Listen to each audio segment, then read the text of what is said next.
tal? Les saludamos de nuevo desde Conecta con Valdepeñas. 51 días de estado de alarma y día de inicio de la fase 0 del desescalado en esta pandemia del coronavirus. Hoy hablamos de la relación entre el COVID-19 y la química, cómo el jabón destruye, descompone el coronavirus, cuál es su relación con el calor y cómo se mide la eficacia de las mascarillas con las que nos estamos protegiendo. Contactamos también con la redacción del diario eleconomista.es en Madrid, donde trabaja nuestra paisana Carmen Obregón, que además nos va a dar datos concretos que dimensionan la crisis económica a la que nos estamos enfrentando. Y también abordamos cómo llevan el confinamiento las personas más vulnerables y más golpeadas por la pandemia, que es la población mayor. Hablamos con la directora del Centro de Mayores del Lucero, Gema Tejado. Vamos con todos los contenidos desde ya.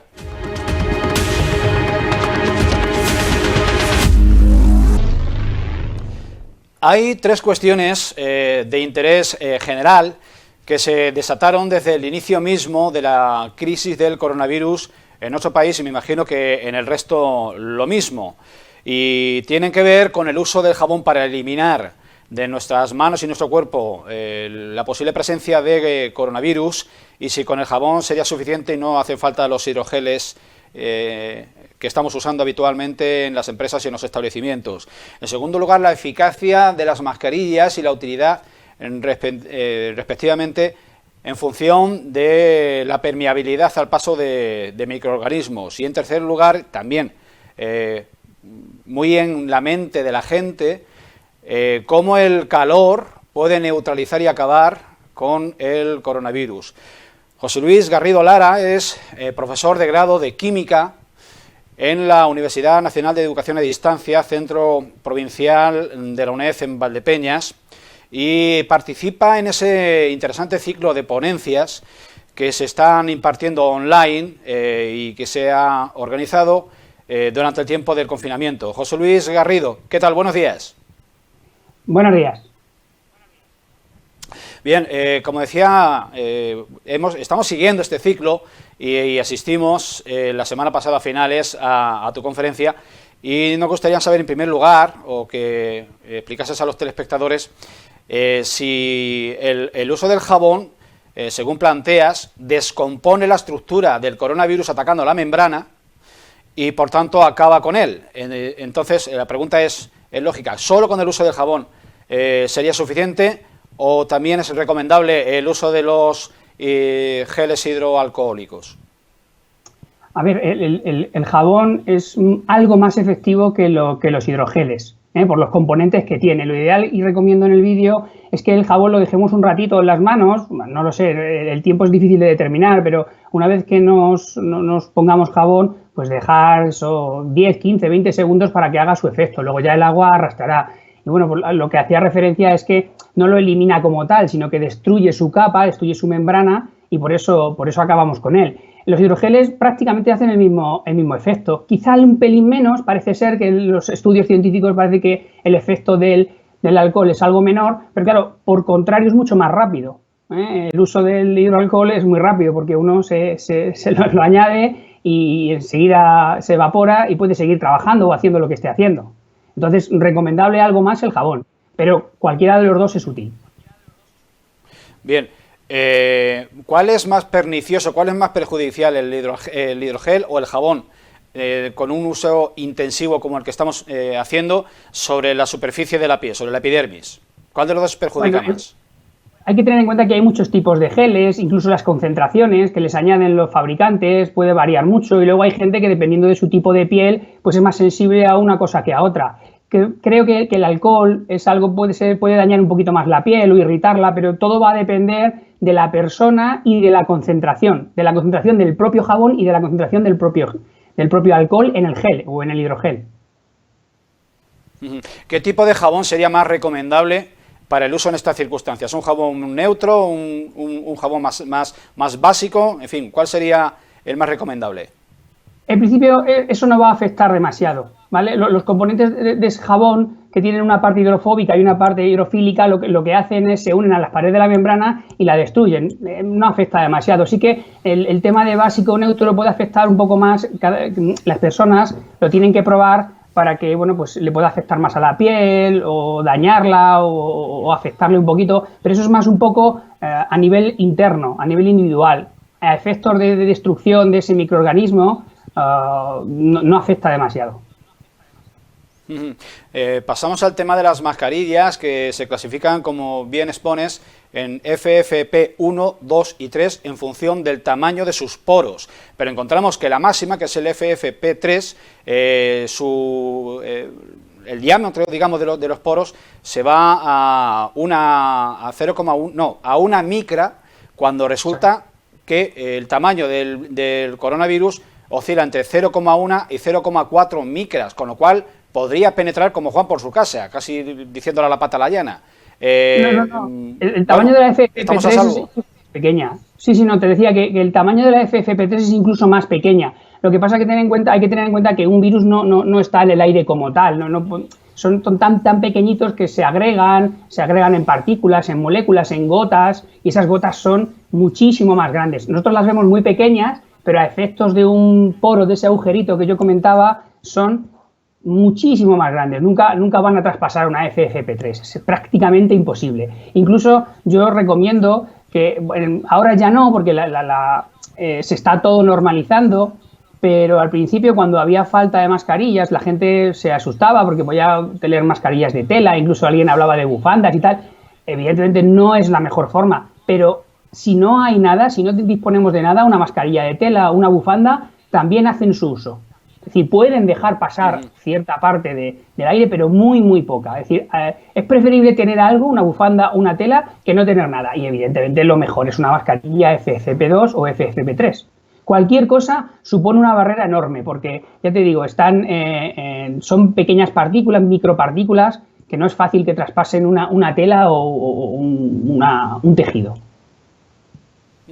Por la duda o la confusión que haya podido generarse entre la población sobre la eficacia, la utilidad de las mascarillas casi artesanales que se están fabricando masivamente en talleres domésticos y que están a servicio, pues, de los ayuntamientos que las distribuyen y demás, estas mascarillas que se están distribuyendo casa por casa, de tela, normales, hechas a mano, ¿son útiles? Ya anticipas que sí, porque es una barrera y es mejor que no tenerlas, pero ¿están lejos de la eficacia de una FFP2 o 3? Están lejos, pero hay que tener en cuenta que las FFP2 o FFP3, se utilizan en casos más extremos, donde hay una exposición muy alta. Con una mascarilla de tela, un altísimo tanto por ciento de todas las emisiones se separan, es un obstáculo enorme, y sobre todo se utiliza para que una persona que esté contagiada y no lo sepa, esto que llamamos los asintomáticos, pues no puedan emitir esas partículas a los demás. Es una barrera, evidentemente, técnicamente, lo que sería científicamente, no interpone una barrera del 100%, pero sí que es una barrera altísima. Bien, vamos por último al tema controvertido, tema del calor. ¿A qué niveles de temperatura la acción del coronavirus se neutraliza e incluso desaparece el propio coronavirus? Yo, en mi exposición, indico que yo en este caso no soy ningún experto, simplemente doy una opinión por los conocimientos que tenemos. Hay que tener en cuenta que esto se está estudiando, hay muchos laboratorios, muchos centros de investigación estudiando este fenómeno de la humedad y del calor, y aún no está claro, tendrán que darnos datos en breve, pero parece ser, por los datos que se tienen de otros virus, de otros coronavirus parecidos, que la temperatura afecta a que permanezcan menos tiempo en el ambiente o en el suelo, en una pared, sobre todo por la radiación del sol los destruye. Ahora hay que ver cómo son capaces de destruirlo, es decir, si lo destruyen en gran medida, si no es mucho, si se afectan más en determinadas condiciones de humedad, en determinadas zonas. Todo eso se está estudiando porque este coronavirus, por desgracia, es muy nuevo y no se sabe. Lo que se tiene más o menos claro es que de alguna forma el calor afectará, más que la humedad, sobre todo el calor afectará a que sobreviva menos tiempo en las superficies. ¿Cuánto? Nos lo dirán en breve. Hay opiniones un tanto alarmistas o no sabría cómo calificarlas, que apuntan a que es cuando menos sospechoso que un virus de estas características tan vulnerable a una temperatura media alta se haya podido propagar en países cuyo clima en estos momentos no es frío. ¿Estas teorías de la conspiración tienen algún tipo de base, José Luis? Sí, vamos a ver. Hay que tener en cuenta que nuestro organismo, nuestro cuerpo está a 36 grados, 37, 35, 36, 37 grados. Entonces el microorganismo, este patógeno, sobrevive perfectamente a estas temperaturas. Es decir, con la temperatura lo que hace es que intentamos que sobreviva menos tiempo. La temperatura provoca que el patógeno muera antes o que sobreviva menos tiempo, pero el patógeno está perfectamente adaptado para vivir a 35, 36, 37 grados. En nuestro cuerpo se reproduce rápidamente y estamos a esa temperatura. Él no tiene problemas, pero sí que va a tener más dificultades a sobrevivir, a permanecer pues, en el pomo de una puerta, en una pared, en algo que podemos tocar. Pues no lo sé, imaginemos un dato que es por hablar un poco de datos, que si en condiciones normales permanece 8 horas, con una temperatura de 40 grados que podemos tener en un par de meses o en un mes, pues puede permanecer 4 horas, 6 horas, pero va a permanecer un tiempo, es decir, él sobrevive. No sabemos cuánto, eso se está estudiando, pero se reducirá su capacidad de actuación o de supervivencia con las temperaturas altas. Casi seguro. Luego es perfecto. Sí, te decía, es perfectamente viable que un virus de estas características y de nueva generación se haya podido crear y prosperar y propagarse por medios naturales y sin necesidad de otras intervenciones, digamos, humanas. Bueno, eso es como siempre una pregunta complicada, porque unos dicen una cosa, otros dicen otra. Parece ser que todo apunta a que viene de un animal, pero esto no, es imposible de saber y probablemente a lo mejor quizá nunca lo sepamos. Esto ya es opinable, se investigará, pero hay coronavirus muy similares que sobreviven en animales, prácticamente idénticos, y están en muchos animales. Entonces lo más probable es que venga de un animal, pero no estamos seguros. José Luis Garrido Lara, profesor de Química y empresario, muchas gracias por tu información valiosa, sin duda, y por tu intervención en Conecta con Valdepeñas. Muchas gracias, José Luis. Muchas gracias a vosotros. Solo quería recordar, si me permites un minutillo, que animar a la gente a que se conecte, a que entre en nuestros ciclos de conferencias. Son una serie de conferencias que se denominan La UNED te acompaña desde casa. Además, ayudamos a un plan de Cruz Roja contra el coronavirus. Llevamos ya casi 500 matrículas y bueno, pues los diferentes tutores y profesores del centro pues intentamos dar nuestra opinión desde de diversos aspectos relevantes que consideramos, bueno, que pueden ser interesantes para la población en general.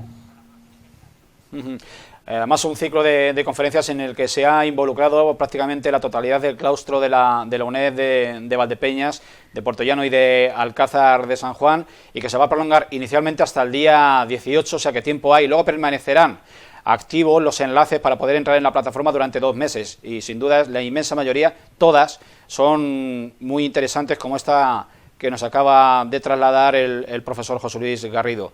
José Luis, lo dicho, un abrazo y nos veremos pronto. Muchas gracias.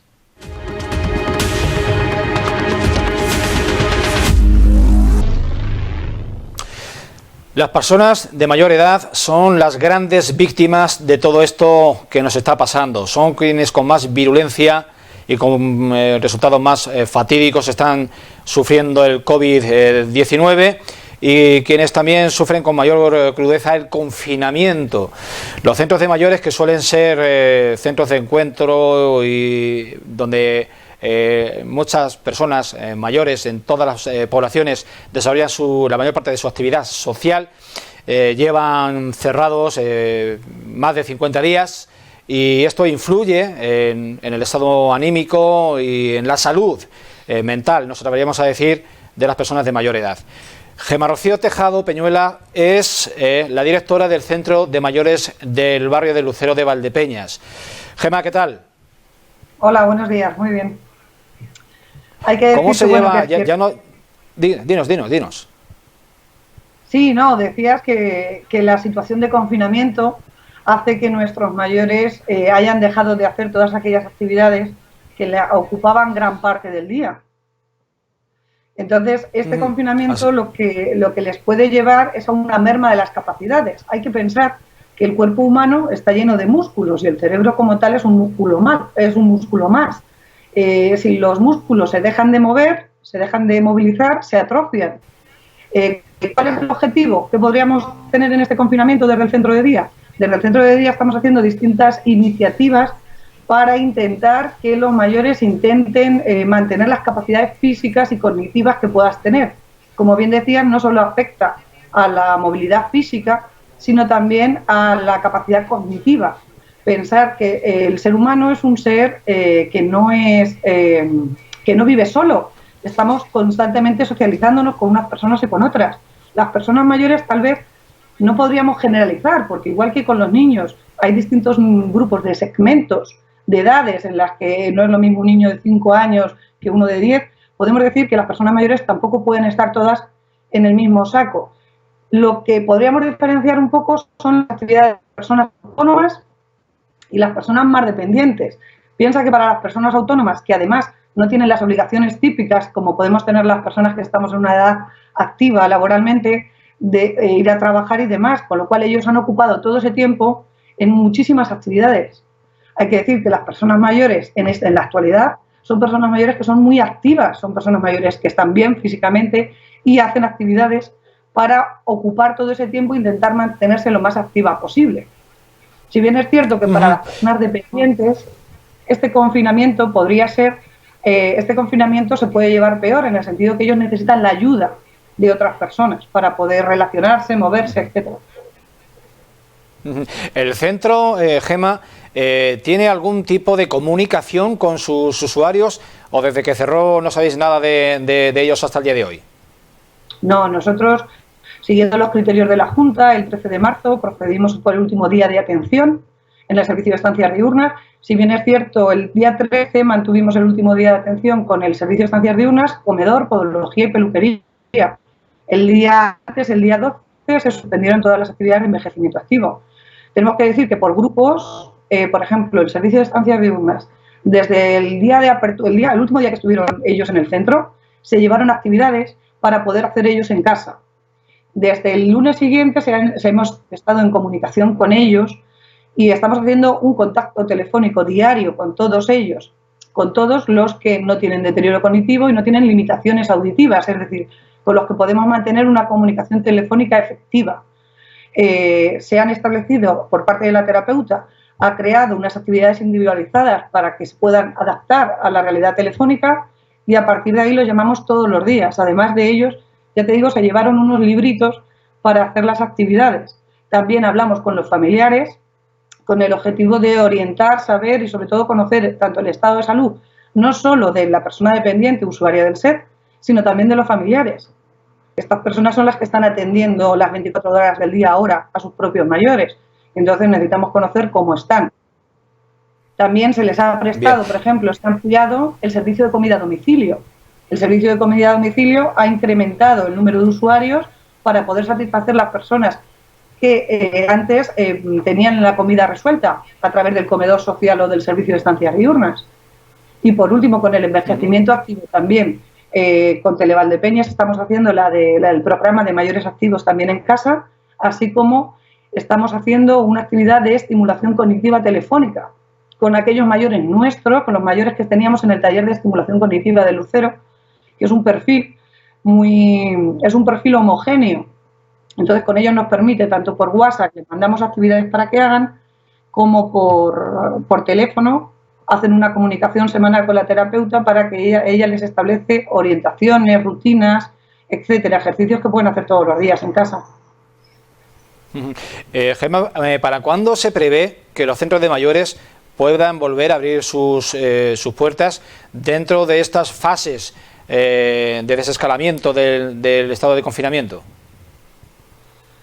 Como tú bien has dicho, la población mayor ha sido una población una población diana en esta pandemia, porque es una población con mayor riesgo. De momento no tenemos ninguna comunicación a día de hoy, no tenemos conocimiento de fecha de apertura. Piensa que las fases de la desescalada se están haciendo de manera progresiva y todavía no se ha establecido. No se nos ha puesto una fecha, ni instrucciones para, en el momento que podamos abrir, podamos prestarlo con las garantías higiénicas suficientes de distanciamiento y de medidas, claro. ¿Tenéis noticia de alguna de las personas, de que alguna de las personas que frecuentaban el centro de mayores, bueno, haya sido víctima de la pandemia? Nosotros prestamos, como te he dicho, un contacto diario telefónico con los usuarios del servicio de estancias diurnas. Nos consta que a finales del mes de marzo, principios de abril, una persona se contagió del COVID, pero con sus 92 años ha salido satisfactoriamente de la enfermedad. Además, no podemos saber a ciencia cierta cuándo, pero es cierto que encima esta persona tuvo un problema sanitario que requirió un ingreso hospitalario.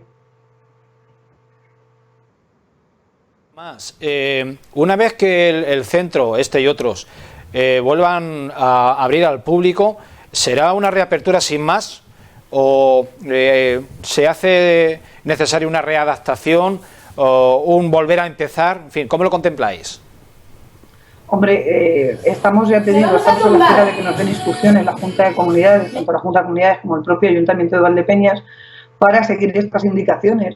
Lo lógico nos hace pensar que no vamos a volver a una normalidad instantánea.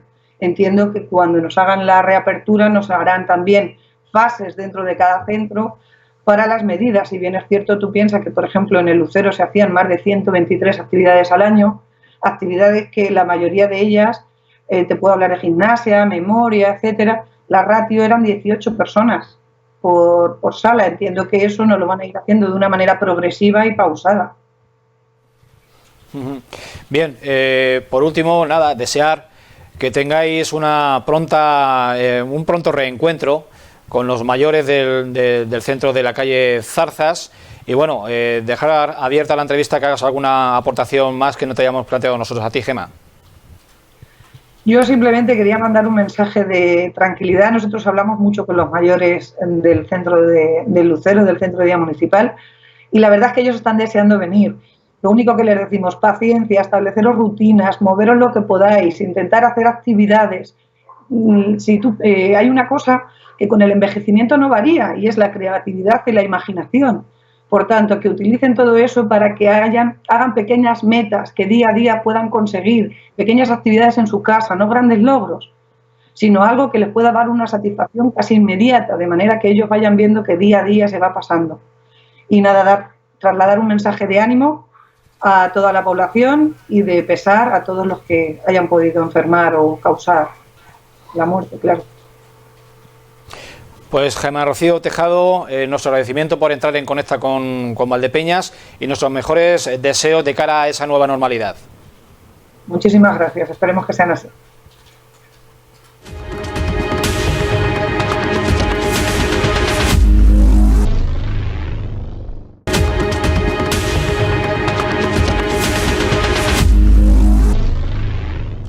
Pues como siempre, en cada semana contactamos en Conecta con Valdepeñas con un periodista, en este caso una periodista. Nos hemos ido a Madrid, al digital eleconomista.com, donde trabaja nuestra compañera Carmen Obregón, periodista valdepeñera, a la que saludamos en este momento. ¿Qué tal, Carmen? ¿Cómo estás? Hola, buenos días. Pues bien, bueno, aguantando este confinamiento, que espero que acabe lo antes posible y que acaben todas las muertes ya de una vez. Esto está siendo una pesadilla. Pero bueno, aquí teletrabajando. Teletrabajando, condenada también al teletrabajo y gracias, ¿no? Bueno, vamos a ver, es que somos unos afortunados los que tenemos trabajo ahora mismo. No sé si se puede considerar el periodismo un trabajo esencial, pero o sea, yo lo que veo alrededor y las informaciones que tenemos y cómo está cayendo el paro y la situación económica del país, amén de las personas que estamos perdiendo, ¿no? De nuestros familiares, de nuestros amigos, que esto es lo más importante, desde luego, pues esto, o sea, somos unos privilegiados. nos asomamos a la portada del Economista y, bueno, da ganas de cerrarla de inmediato, porque nos habla de los datos de la encuesta de población activa que sitúan el paro en un 14% en el primer trimestre y nos hace un augurio, un vaticinio que es como para echarse a temblar, y es que para el mes de junio, si al paro registrado le añadimos los ERTES, nos vamos a una tasa de desempleo del 34%. Carmen, ¿esto qué significa? Bueno, sabemos que tu perfil periodístico es más bien tirando a la información política y que la economía, la información económica no es al 100% tuyo, pero sí que estar en un medio de estas características te faculta para podernos dar claves que nos orienten un poco sobre ante qué escenario nos movemos. Bueno, mi sección es la sección de economía, lo que pasa es que dentro de economía yo hago política, lo cual no quiere decir que no me toque de vez en cuando trabajar con la economía, es que están estrechamente unidas la política y la economía, ¿sabes? Es difícil separarlos, ¿no? Entonces, las previsiones estas son terroríficas, ¿no? Un 34% de paro, ¿qué Estado puede soportar pagar a tantos parados, tantos ERTES, pensionistas, funcionarios? O sea, el escenario es horroroso, no se puede calificar peor, es un pozo que además puede durar entre 4 y 10 años, con un PIB destruido, con un país que no estaba preparado porque no tenemos el superávit que tiene, por ejemplo, Alemania, en fin, es lo peor de lo peor. Yo siempre quiero pensar en algo, cosas positivas, ¿no? En que de repente pues, se descubre un fármaco, un buen tratamiento. Desde luego la vacuna es algo que lo veo en un horizonte mucho más lejano, pero una medicina, un tratamiento médico que pueda cortar un poco esta situación que además no tiene horizonte, porque hoy vamos a ver cuál es la desescalada que nos propone el presidente del gobierno. Y esto verdaderamente es una incertidumbre. Estamos desde que se decretó el estado de alarma en una situación de cero certezas y con muchas informaciones que son el baile de la yenca, un paso para adelante y un paso para atrás. Entonces, repito, la situación es muy mala, pero yo tengo confianza en que, de verdad, esto ya es una cuestión de dogma de fe, ¿no? Casi ya de mi creencia religiosa, de que ocurrirá algo y ese algo hará que la economía, desde luego, está claro que no vamos a salir en nube y también parece muy difícil que no vamos a salir en U. Es posible que salgamos en L, pero yo creo que algo va a cambiar. Y lo que sí quiero destacar es que en esta crisis sanitaria y económica que estamos viviendo, lo más importante es la fortaleza de los españoles, de la ciudadanía, el arrojo que está teniendo y si salimos de la crisis, desde luego, va a ser por nosotros, pero no por los políticos. Carmen, seguimos leyendo en El Economista y vemos otro titular que también nos sobrecoge y es que el Gobierno intentará relajar la ley concursal ante la avalancha de quiebras que se ve venir. ¿Se prevé, es posible, te pregunto, que aprovechando la coyuntura, la tremenda coyuntura, hayan empresas que, echando mano de picaresca, lleven a cabo una quiebra técnica, una quiebra forzada? Bueno, es que en una situación como esta es imposible que no haya alguna empresa que efectivamente aproveche la coyuntura.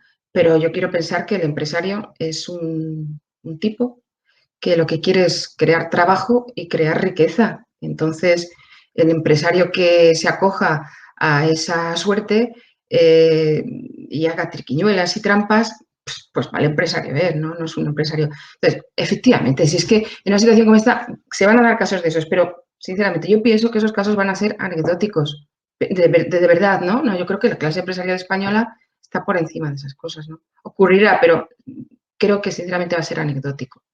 A mí lo que me preocupa es que en el estado de alarma el gobierno, y eso lo vamos a ver mañana, ¿no? Porque se va a aprobar un Real Decreto Ley donde nos van a meter la intervención de la justicia, en fin, de una manera saltándose las leyes orgánicas y utilizando trampas, ¿no? Para hacer cambios. A mí eso sí me preocupa, ¿no? que se esté utilizando el estado de alarma para hacer cambios a nuestra legislación sin darnos cuenta, ¿no? Eso es, o sea, porque aparte de la crisis sanitaria, repito, la más importante, la crisis económica, también muy importante, después vamos a observar que tenemos una crisis política, ¿no? Y esto se puede ver, por ejemplo, en el tema que estamos tratando ahora mismo. Sí, hay quienes lo han apuntado ya y lo han hecho ver, nos lo han hecho ver, que aprovechando lo que permite un estado de alarma, según la Constitución y la ley que desarrolla el propio estado de alarma, se han introducido medidas propias de un estado de excepción, quizá porque fuese, digo, que posiblemente necesario, pero de ahí que de entrada a lo mejor habría que haber ido a un estado de excepción y no a un estado de alarma. La cuestión que te quería plantear, Carmen, la recuperación que de manera gráfica apuntas en V, en U o en L. En L es la peor de las hipótesis porque significaría seguirnos arrastrando. Hay analistas económicos que señalan que si bien el desplome está siendo más catastrófico y más descomunal que en 2008, la recuperación debe y puede ser más rápida. ¿Vosotros en el Economista qué pensáis?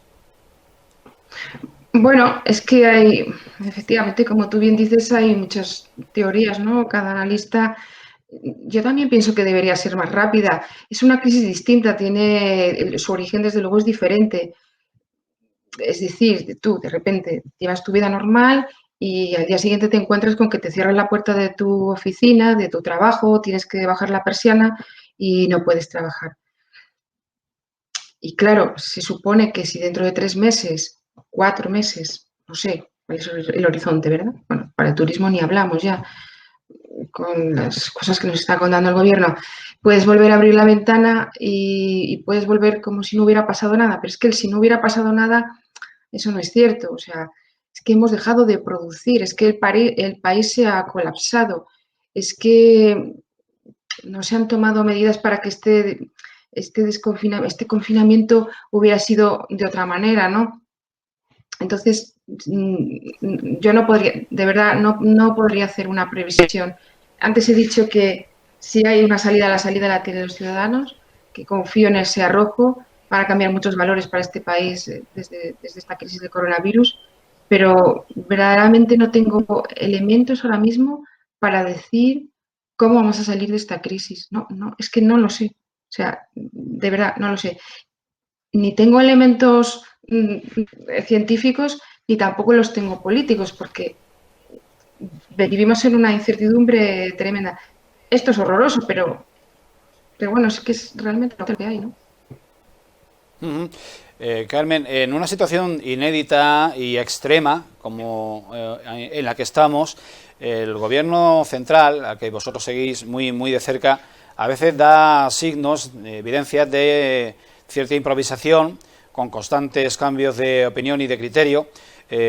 ¿Cómo cabe interpretar esos bandazos, permítaseme un poco el término, que se dieron inicialmente con la primera medida de aflojamiento, de relajación del confinamiento que iba a tener lugar o que tuvo lugar el pasado domingo? ¿Cómo cabe interpretarlos en clave política?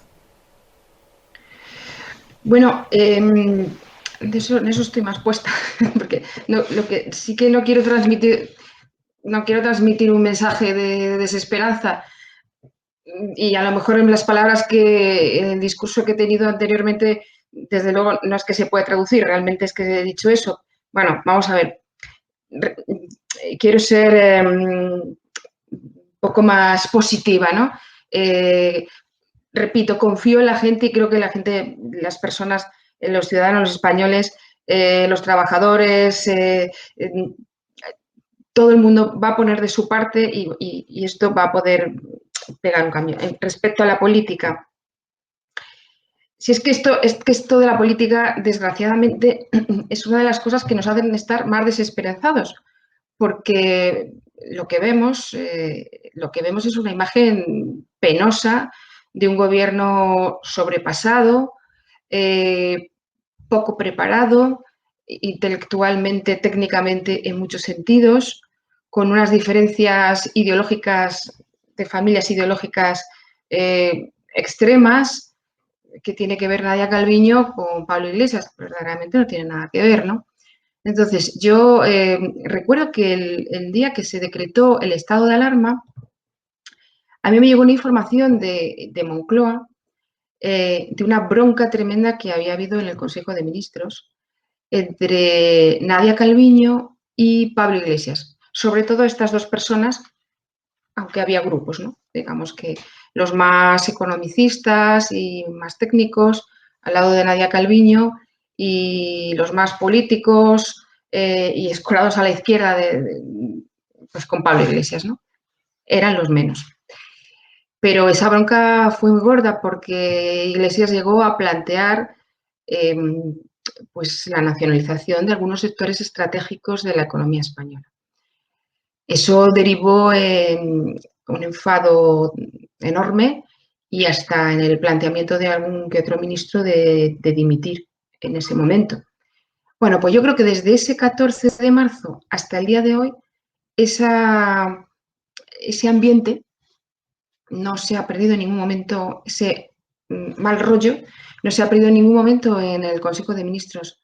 Las broncas son permanentes, los cambios de pareceres son permanentes, el Consejo de Ministros se cierra, sabemos que es un órgano colegiado, se toman una serie de decisiones, se convocan ruedas de prensa, se dan a conocer esas decisiones y resulta que a las 2 horas o a los 2 días las decisiones que se habían tomado y que estaban firmadas y que se van a elevar después a un pleno, porque muchas veces son reales decretos leyes que se tienen que llevar, pues a lo mejor para prorrogar otro estado de alarma, con un paquete de reales decretos leyes que se van al Congreso. Bueno, pues nos enteramos que unas horas antes hay una llamada de teléfono de Pablo Iglesias con Pedro Sánchez y de repente cambiamos todo.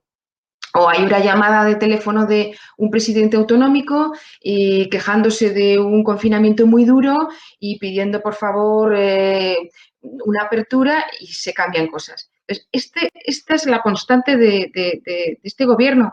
Es un gobierno que, repito, y no es un tema ideológico, pero es verdad, en esta situación, pues se ha quedado desnudo la estructura de un gobierno que realmente tiene muy pocas competencias, como es, por ejemplo, en el tema de sanidad.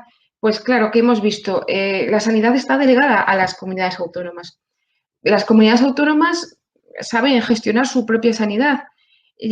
Cuando se nombra un mando único, el ministro de Sanidad no tiene ni personal suficiente, ni personal preparado, ni central de compras preparado, aparte de que luego son malos gestores en las compras, no se dejan aconsejar, compran amiguetes, tal, en fin, todo el envoltorio es patético, o sea, no se puede decir de otra manera. Y esto no tiene una etiqueta ideológica, podría ser patético con otro color, pero es tremendo. Vamos a ver ahora... Sí. Dejemos a los políticos y analicémonos a nosotros mismos. Y hablemos de responsabilidades también.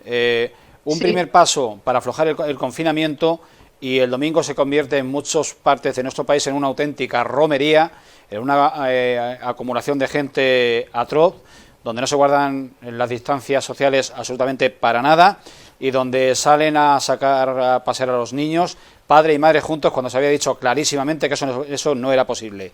Desde esta, bueno, la primera en la frente, que solemos decir en Valdepeñas, pero con este precedente, ¿qué cabe esperar de esa segunda medida de aflojamiento o de alivio del confinamiento, que era lo de poder salir a hacer deporte, a ejercitarnos de manera individual o a poder pasear las gentes que cohabiten dentro de un mismo hogar? ¿Qué cabe esperar? ¿Se va a echar marcha atrás el gobierno o va a seguir adelante? Bueno, el gobierno advirtió que si no se respetaban las medidas que se exigían, pues podría haber una marcha atrás. A ver, vamos a ver que solo han pasado 2 días, entonces tampoco vamos a exagerar, porque si es verdad que hemos podido ver imágenes pues desde Valencia, de Barcelona, Alicante y tal, yo aquí en Madrid no he visto a nadie así, ¿eh? pues puede ser que haya calles donde, pues por ejemplo, me comenta mi hija, pues en la calle Goya mamá me ha dicho que un montón de gente encontrándose y tal. Bueno, vamos a ver. Esto es como lo de las empresas que hablábamos antes del concurso de acreedores. Igual, siempre hay gente que es más lista que otra y que no sabe respetar las leyes y sería injusto que pagáramos por 4, pagáramos el resto, ¿no? Aquí es lo importante es que el gobierno o su manera de poder controlar, ya me fastidia a mí decir esto, pues hombre, multe a aquel padre que vea, bueno, sí, pues oye, yo he visto 2 padres con 3 hijos, eso no está bien, pero ojo, el sábado, el día antes de poder salir a la calle, ya salí yo con el coche a recoger una compra al Corte Inglés y me encontré por la calle Ortega y Gasset a 3 chicos de 15 años, pero oye, tan pichis, ¿no? Tan pichis, tan como si nada. Y tal cual los miré desde el coche, pues se dieron cuenta y tal, y se fueron. Entonces, hay gente que se está saltando el confinamiento, ¿eh? Eso ya lo sabemos porque lo vemos hasta en los programas del corazón, pero creo que son de verdad los mínimos. Entonces, respecto a las personas que a partir del domingo van a poder salir a hacer deporte, quiera Dios, ¿no? Que no haya un retroceso. Y también las personas mayores que puedan salir a andar, que también lo necesitan porque sin moverse esto es terrible, ¿no? Yo creo que el gobierno va a anunciar algo sobre una franja de horarios, porque las comunidades se lo están pidiendo. Y me parece que en este sentido el Ministerio de Sanidad está bastante receptivo. Y supongo que habrá, pues eso, no sé, pues la gente que salga a correr salga muy temprano y luego por la tarde y los niños. Pero sí, tiene que haber horarios. Y tiene que haber horarios y tenemos que ser respetuosos. No vamos a fastidiarla con todos los días que llevamos en casa. Por favor, las personas tienen que ser sensatas. Y si quieren ver a un amigo, pues que lo vean cuando salgamos de esto, pero que no quede cada uno ahí en el parque o cerca del parque, 3 señoras con el perro, 3 amigas.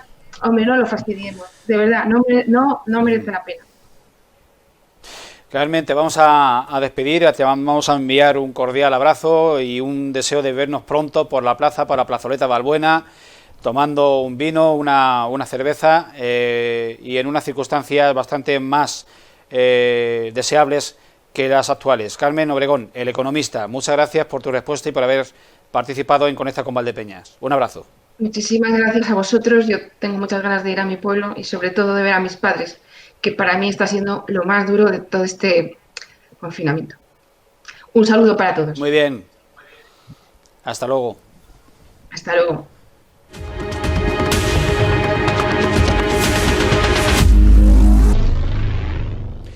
En la calle y hace pocas fechas nuestros compañeros llevaron a cabo una encuesta para conocer la percepción de las personas, de nuestros vecinos, en relación con el principio del fin del desconfinamiento en esta pandemia de coronavirus. Vamos con las respuestas que nos dieron nuestros vecinos de Valdepeñas.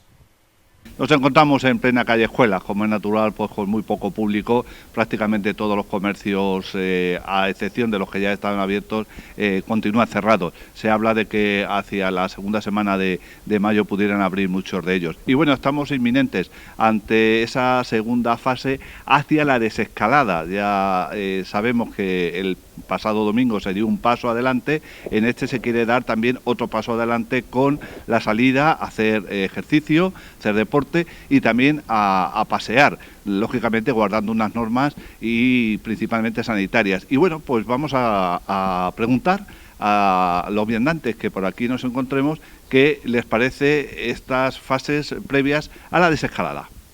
Bueno, pues Miguel Ángel Alises, ¿qué opinas de esas desescaladas que se están produciendo ya dentro del estado de alarma sanitaria, empezando quizá un poco por los niños el pasado domingo, lo que va a suceder este sábado y lo que previsiblemente vendrá? Bueno, a mí me parece que está bien y que ya va siendo normal, después de un mes y medio de estar encerrados, que ya empiece a abrirse un poco esto. Luego, además, también creo que la pandemia ya va también aflojando un poco la presión sobre nuestros sanitarios, que yo creo que es a los que tendríamos que cuidar, y es normal que ya esa desescalada vaya viniendo y ya nos dejen un poco salir a tomar el sol, de momento, y esperemos que para el día 11 podamos abrir nuestros establecimientos con las calidades y las exigencias sanitarias, por supuesto, que el gobierno nos diga. Que obligará a hacer una inversión, me imagino. Evidentemente, yo creo que todos tendremos que hacer una inversión, o bien en maquinaria para tener sanitariamente perfectos nuestros establecimientos, o bien en pantallas, o en fin, me imagino yo que cada uno irá en función de sus necesidades y del tipo de negocio que tenga. Que yo lo veo bien, siempre y cuando seamos los padres conscientes de cuando saquemos los niños a la calle, pues vayamos como lo que nos han dicho, con distancias y tener cuidado de hacer las cosas que nos dicen, porque si te van a dar la mano y te vas a coger el codo, pues entonces lo que llevamos tanto tiempo ya en nuestras casas, ahora resulta de que ya estamos viendo una poquita libertad y vamos a volver otra vez a lo de antes. Y si queremos que esto evolucione y vayamos un poquito a mejor, tendremos que hacer caso de las cosas que nos dicen. No lo veo mal.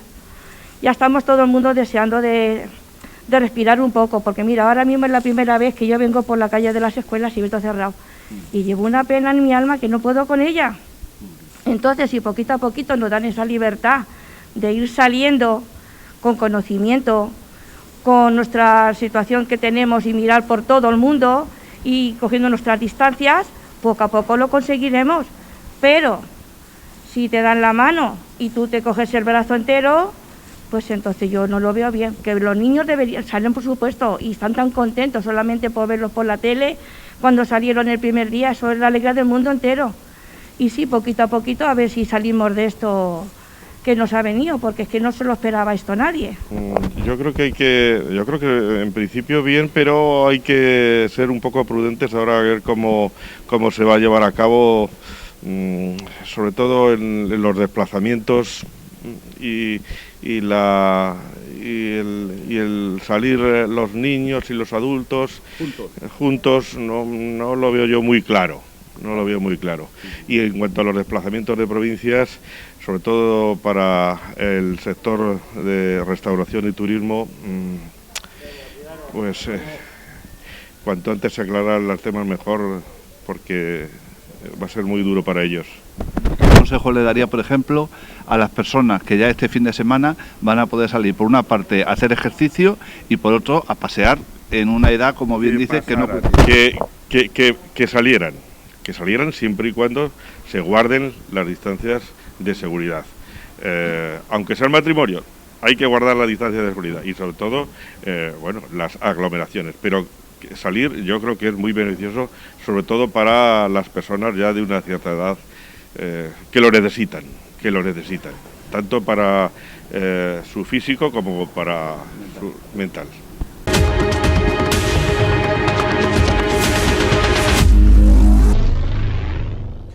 Y hemos llegado al final de una edición más de Conecta con Valdepeñas. Y lo hacemos, antes de despedirnos, dejándoles con el vídeo de un profesional, un DJ de nuestra localidad, López House, que nos ofrece, además se ha grabado en su propia casa junto con su compañero, ofreciéndonos un tema, un track, que lleva por título, en inglés, Algo está pasando, desde luego premonitorio como poco y explícito como poco. Les dejamos con este vídeo de López House.